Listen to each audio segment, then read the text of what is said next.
عزیزانو موږ خو پر وسایلو خبرې کوو. جغرافیایي طور موږ په متحده مقبوضه پښتونستان کې اوسېږو او دا مقبوضه متحده پښتونستان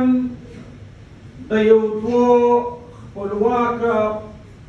ریاستو یا ملکو در مابین یو دویم کشمیر دی په دې ملک. اوس د هغه کشمیر دپاره پښتانه ځغلي، هلته شهیدان کېږي، هلته کار کوي، هلته بیانونه ورکوي چې په کشمیر کې دا شروع ده، په کشمیر کې دا شروع ده. لکه ستا په کشمیر کې د پلار د نیکه سرخط دی. ته په دې پښتونستان کې چې موږ دغه جنوبي پښتونستان یا شمالي یا وسطي ورته وایو مقبوضه پښتونستان د دریامونه د راباسینه پورې په دې کې ته آزاد نه یې او خو ته غلام اوسېږې. د دا د ازادۍ دپاره کار وکړه.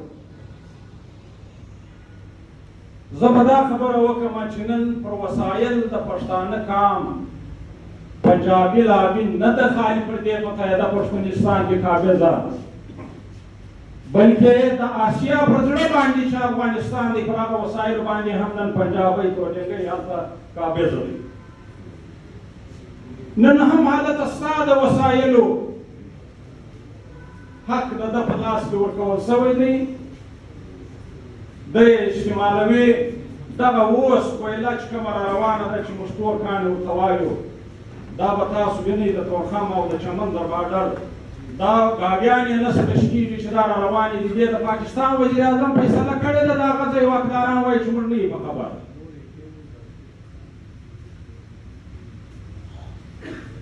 دا زموږ ډېره لویه قسمته ده. عزیزانو بل د مجلس اصولو پر سیاست باندې چې سیاست زموږ د مجموعي حقوقو د اصولو یو ذریعه ده. هر که موږ یو مذمتي تحریک یا یو مذمتي لار چې ده دا موږ په دې لارو باندې موږ خپل حقوق حاصلولی. دغه پارلماني سیاست چې دی په دې کې موږ 15 کاله دا اجرا کېږو، خو دغه سیاست هم دغسې سوی دی چې دا قبضه سوی دی.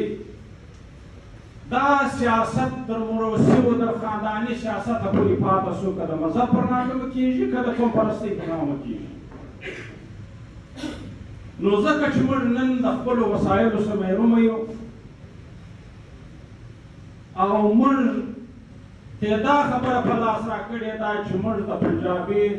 غلامان یو، موږ د پنجاب غلامان یو، موږ وسایل نه لرو. که پنجاب نه وو پنجاب برباد وو، پښتانه به برباد وي، بلوچ سندۍ سرایکۍ محکومه قومونه به برباد وي. قطعا دا خبره نه ورسره منو، په هېڅ صورت یې نه ورسره منو. پښتانه چې کوم وسایل لري هغه پنجاب نه لري. پښتانه چې کوم غیرت لري، کم دود و دستور لري، کم شعور لري، کم تعلیم لري، کم هنر لري، کم غیرت لري، هغه څوک نه لري په قومو کې. نو عزیزانو موږ دا وایو چې موږ د پنجاب غلامان نه یو، موږ دلته د چندو سیاسي واکدارانو چې هغو دا سیاست داسې جوړ کړی دی چې که ته وایو میدان ته راوځې ته د خپلو حقوقو خبرې کوې، دی وایي چې ته دا بیا وګوره د کومې خوا راغله، دا ولې دا خبره کوي، دی به تربرګړوي درته جوړوي، ده به داسې نظام جوړ کړی چې د زهي و خیلي نظام به جوړ کړی، د ذات و پات نظام به جوړ کړی چې کوم نوي تنظیمونه جوړېږي او نوي تنظیمونه ولې جوړېږي، سوال خو دا پیدا کېږي. او خو تا ویله چې زه به د دې ولس چې کوم حالات دي بدحالي ده دا به زه وربدلوم، دا به د ښو خواته بیایم، دا به د سوکالیو خواته بیایم. اساسي نن خو ستا حالت بدل شوی دی، ستا حالت نن بدل شوی دی. د ولس حالت چې دی هغه در اوس هم هغه د ډبرې د زمانې په خوا روان دی، موږ د هرې خوا څخه محروم یو. اساسي زه پر تا دا غږ کوم هر څوک چې دی زه ځانم شمارم خو که تا دا سیاست د دې قوم دپاره کړی وای د دې ولس دپاره یې کړی وای یا دې د هغه منشور مطابق کړی وای یا دې د هغه نظریې مطابق کړی وای نو نن به موږ هر څه ترلاسه کړي وای نن به موږ بېغمه نه وای خو نن زه وینم چې یو سیاسي د هغه سالانه همدن سالانه انکم 10 لکه روپۍ د پوره کارغه نه یې لیکن هغه د کروړو د اربونو هلته مالک جوړ شوی پارلمان نه موږ څو کس وو د ډاکټر خان صاحب ته وایم چې موږ خو زموږ وسایل را زموږ دته خبرې وسولې چې د پښتانه وینه ارزانه تاسو وینئ